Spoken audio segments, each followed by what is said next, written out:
Hello learners, welcome to Sure Question Academy. Please watch the videos, like and subscribe to the channel. Hello, സ്വാഗതം. കാന്തികമണ്ഡലവുമായി ബന്ധപ്പെട്ട വളരെ രസകരമായ ഒരു ചോദ്യമാണ് നമ്മൾ പഠിക്കാൻ പോകുന്നത്. തയ്യാറാണോ? ചോദ്യം സ്ക്രീനിൽ കാണാം. ഒരു കറന്റ് കടന്നുപോകുന്ന സോളിനോയിഡിനുള്ളിൽ ഉണ്ടാകുന്ന കാന്തികമണ്ഡലത്തിന്റെ മാതൃക ഏതാണ് എന്നാണ് ചോദ്യം. ഓപ്ഷനുകൾ ശ്രദ്ധിക്കൂ. ഓപ്ഷൻ എയിൽ കാണുന്നതുപോലെ സമാന്തരമായ നേർരേഖകളാണോ? അതോ ഓപ്ഷൻ ബിയിലെ പോലെ വട്ടത്തിലുള്ള ലൂപ്പുകളാണോ? അല്ലെങ്കിൽ ഓപ്ഷൻ സിയിലെ പോലെ വളഞ്ഞ രേഖകളാണോ?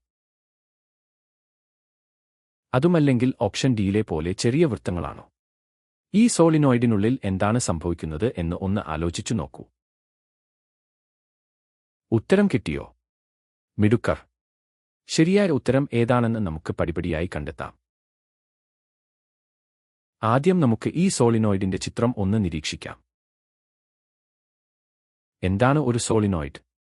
സിലിണ്ടറിന്റെ ആകൃതിയിൽ അടുത്തടുത്ത് ചുറ്റിയ കവചിതമായ ചെമ്പുകമ്പികൾ അടങ്ങിയ കോയിലിനെയാണ് നമ്മൾ സോളിനോയിഡ് എന്ന് വിളിക്കുന്നത്. കാണാൻ ഒരു സ്പ്രിംഗ് പോലെ ഇരിക്കും. ഇതിലൂടെ വൈദ്യുത പ്രവാഹം ഉണ്ടാകുമ്പോൾ ഒരു ബാർ കാന്തത്തിന് സമാനമായ കാന്തികമണ്ഡലം അവിടെ സൃഷ്ടിക്കപ്പെടുന്നു. നമ്മുടെ ചോദ്യം ഇതിന്റെ ഉള്ളിലെ കാന്തികമണ്ഡലത്തെക്കുറിച്ചാണല്ലോ. ചിത്രത്തിൽ ഉള്ളിലേക്ക് ശ്രദ്ധിക്കൂ. കാന്തിക ബലരേഖകൾ പരസ്പരം സമാന്തരമായ നേർരേഖകളാണ്. ഇത് വളരെ പ്രധാനപ്പെട്ട ഒരു കാര്യമാണ്. എന്തുകൊണ്ടാണെന്ന് നോക്കാം. കാന്തിക ബലരേഖകൾ സമാന്തരമായ നേർരേഖകൾ ആണെങ്കിൽ അതിനർത്ഥം ആ ഭാഗത്തെ എല്ലാ ബിന്ദുക്കളിലും കാന്തികമണ്ഡലം കൃത്യമായി ഒരുപോലെ ആയിരിക്കും എന്നാണ്. അതായത് സോളിനോയിഡിനുള്ളിലെ കാന്തികമണ്ഡലം എല്ലായിടത്തും സമാനമാണ് അഥവാ യൂണിഫോമാണ്. ഇനി നമുക്ക് നമ്മുടെ ഓപ്ഷനുകളിലേക്ക് തിരിച്ചുവരാം. കോയിലിനുള്ളിൽ സമാന്തരമായ നേർരേഖകൾ കൃത്യമായി കാണിക്കുന്നത് ഓപ്ഷൻ എയിൽ മാത്രമാണ്.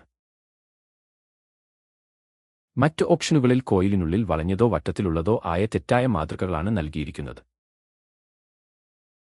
അതുകൊണ്ട് തീർച്ചയായും ഓപ്ഷൻ എ ആണ് ശരിയായ ഉത്തരം.